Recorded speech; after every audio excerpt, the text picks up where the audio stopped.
Reminder, once you're eliminated from playoff contention, you're eliminated from being graced by even showing up on the tiers. So now we're down to a 28-team tier. Houston, Detroit, Jacksonville, and the Jets. You won't see them. You also won't see a lot of these teams much longer. Show us the groups that won't be named. Maybe one of these NFC teams will sneak in, but these teams flatly don't matter. They just matter more than the teams that have already been eliminated. Now, let's get to the name tiers. Stop taking a victory lap, Broussard, that the Seahawks haven't been eliminated yet. It's beneath you. Oddly dangerous. For that. They're still if any of these teams actually make the playoffs, they're going to be dangerous because they're going to be hot. They have shown at times they can beat good teams. You don't really believe in them, but they're oddly dangerous. All right, give me the next group of teams, please. This group here, walking wounded. So how are they wounded? The Ravens, Lamar is hurt, and so is the whole defense. The Steelers, Big Ben is hurt by, geriatric issues. The Titans don't have Derrick Henry. Baker Mayfield's broken down. Nick, what's wounded about the Bills? Psychologically, they're wounded. Have you seen their post-game press conferences lately? Josh Allen out here thinking they won. Those all are wounded AFC teams that are not long for the postseason. Next grouping, if you would, please. This group of teams right here, legitimately scary. Now, none of them are guaranteed to make the playoffs, but any of them, if they do, and I'm including the all of a sudden getting right Niners, if they make the playoffs, not only could upset a division winner in the opening round of the playoffs, I think any of those teams with the right matchups and the right breaks could make a conference championship game. Those are legitimately scary teams, all of them for different reasons. The quarterbacks of Burrow and Herbert, the overall team of the Niners, and the running game and physicality of the Colts. All right, very good, but not great. So these are teams that are very good. There is no argument they are not very good. However, they're not great. It's hard to just fully buy in, believe in them. The Cowboys are playing some of their most uninspiring football of the year. The Rams just had a great win, but it came after playing badly for a month. The Cardinals, who have had some of the best turnover luck and fumble luck in NFL history, seems like that's regressing back to the mean. And the Patriots, obviously, it's very hard to be a great team when no one on your team trusts your quarterback. Now, to the truly best teams. The number one contenders, to me, this is going to be a rematch of the NFC Championship game. We've been saying that throughout the season. You have two of the 6 best quarterbacks ever. You have 2 very good head coaches, good, not great, but good defenses, teams that know how to win playoff games, teams that feel they can go on the road and win. Those are your number one contenders. And then, of course, the favorites stay the favorites. You know how I know the Chiefs are the favorites? Here's how I know it. No. Because, there we go. There's the Chiefs. Because an amazing thing happened, not just on this show, but across media. A transformation of the Las Vegas Raiders into the Jacksonville Jaguars. The Raiders immediately became just a laughingstock, terrible team.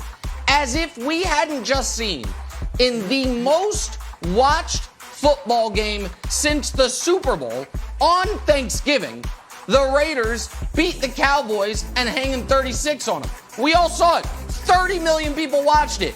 Yet 2 weeks later, it's like, oh, the Raiders. Who doesn't beat them 48-9? Well, nobody but the Chiefs. The Chiefs are clearly the favorites. They have the number one defense in football over the last 2 months. They're the most talented quarterback in the league. They're rounding into form. Broussard, while I am not bothered by your attacks because I know they're coming from, a place of deep-seated psychological issues, the committee has been bothered by that. The committee really would like the Broussard stamp of approval this week. Is the committee going to get it?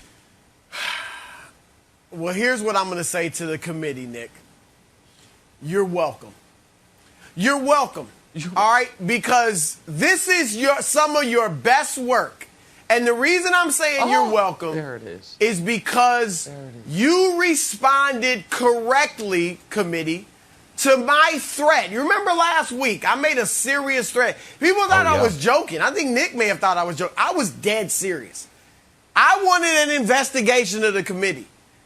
And I didn't get it. Yeah, because you wanted but the threat of the investigation and fines, penalties, the whole 9 yards, made the committee straighten up and fly right. Because, Nick, job well done.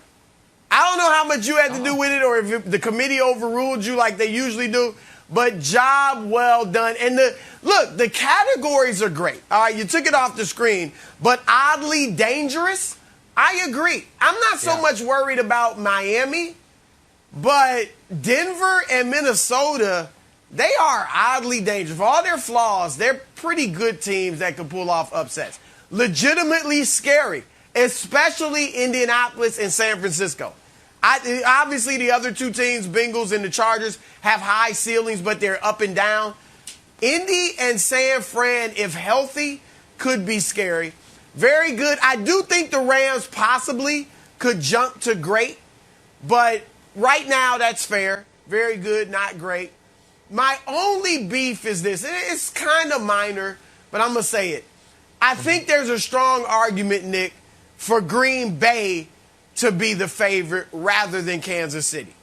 I think all season long, outside of week 1 where Green Bay was horrible, I think they've been more consistent than Kansas City, and they've got better wins. They beat their wins over Arizona and the Rams are better than any wins that the Chiefs have. Now, I know you're going to bring up, but the Chiefs beat Green Bay.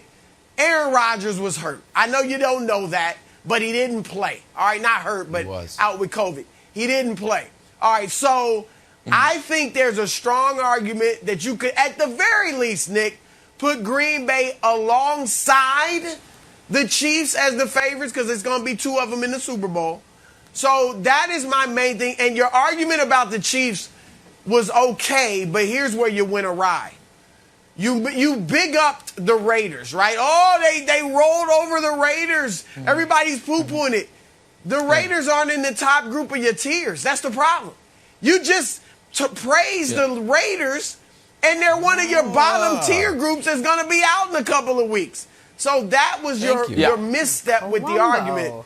But overall, the committee did a good job. I'm glad to see that they responded well to my threat. Yeah, I'm glad to see the committee didn't listen to you and have the Cardinals as the favorites. That's, I think, why you wanted the investigation, because that would look just ludicrous and ridiculous. First point. Second point is the Raiders fell out because they had their soul stolen from them at the Arrowhead. Literally, not even from the game. Stomping on the Arrowhead at midfield, that wanton sign of disrespect. It's like building a house on burial grounds. You don't do it. Bad things coming. So that's why I'm with the Raiders. In regards to the Packers, Wildes, I'll just be quick here because we've been having audio issues throughout the show. So Broussard cut out for a bit there. All I heard him say is, I know the Chiefs beat the Packers. And yes, that's correct. They did. So it's very hard to have the Packers ahead of the Chiefs because they played and the Chiefs won. So it's just very difficult. They played head-to-head and one team won, one team lost. There. So when they have very similar records, it's going to be hard to have someone ahead of the other. But go ahead, Wildes. Okay, here's my issue. I know everyone's going to think, oh, Wildes going to go in on the Patriots. I'm not. I want to be an underdog, and I want to have the bye. So if I can have both of those things, I'm very happy. But I don't quite understand the rationale on why the Chiefs are better than the Bucs. Because the Bucs don't want to be an underdog. The Bucs are literally the reigning champions. And I understand the Chiefs are great for the following reasons. They've got the continuity of a team that went to the Super Bowl. That's good. They've got great skill players. Yep, that's great. And they've got a wonderful quarterback. Understand, that's the argument you make against Chiefs-Patriots. Does that argument hold any water against the Bucs whatsoever? The Bucs have a better record. They just beat the team, the Bills, in a little bit of a weird game, but that same Bills team beat the Chiefs by 18 points, and the Bucs literally beat the Chiefs in the Super Bowl. Ah, but what about Mahomes? All right, what about Tom Brady? Tom Brady has 500 more yards and 9 more touchdowns than Mahomes. Oh, the defense. The Bucs defense has the 3rd best rushing defense. And, their passing defense. Kansas City's passing defense and the Bucs passing defense are literally the same. They give up 252 yards a game. So I don't understand at all why the reigning Super Bowl champs, with the greatest quarterback of all time, with a better record and better skill players, and a great coach don't deserve the #1 spot. There's an old axiom. Well, I don't. You want to be the champ, you got to beat the champ. You didn't. Literally, you lost the champ, and somehow they're knocked down. No, listen. This is why, despite your objections, we haven't done Wildes NFL tiers, because it would just be last year's, not even this year's standings, last year's standings. They're still the champs. I mean, the Bucs are the champs, so they have to remain #1. So that is obviously folly, rationale, and reasoning. You also said a few things there I disagree with. One is you said the Bucs have better skill position guys. I disagree with that. If you put all the Bucs and Chiefs skill position guys in a room together, not only would the first pick be a Chief, the first 2 picks would be a Chief. It would go Hill, Kelsey. Then it would be a bunch of Bucs after that, but the top 2 picks would be Chiefs players. There's no doubt about that. That's second of all. Third of all, the Bucs are not as healthy as the Chiefs. Fourth of all, while the Bucs have a better run defense, the Chiefs have a far and away better pass defense, and I think that is more relevant in 2021. Again, your point that overall in the totality of the season, the pass defenses look similar, that's true. But in part, that's because the Bucs at the beginning of the season were healthier. The Chiefs at the beginning of the season were a mess, but now they've been 2 months of excellent. And lastly, while the Bucs might have a better win than the Chiefs, they also have 2 bad losses. Losing to New Orleans the way they did and losing to Washington are bad losses. The Chiefs have only lost to good teams. So for all those reasons, the committee, what is there a problem? I'm just curious. Is Washington losing? Oh, I know why. That's right. The Saints I'm supposed to say the Saints are good because they beat not only the Bucs, they also mollywopped your Patriots when Mac Jones was allowed to throw and he threw 3 picks. Forgot about that part of it. I forgot. The Saints are good. My bad.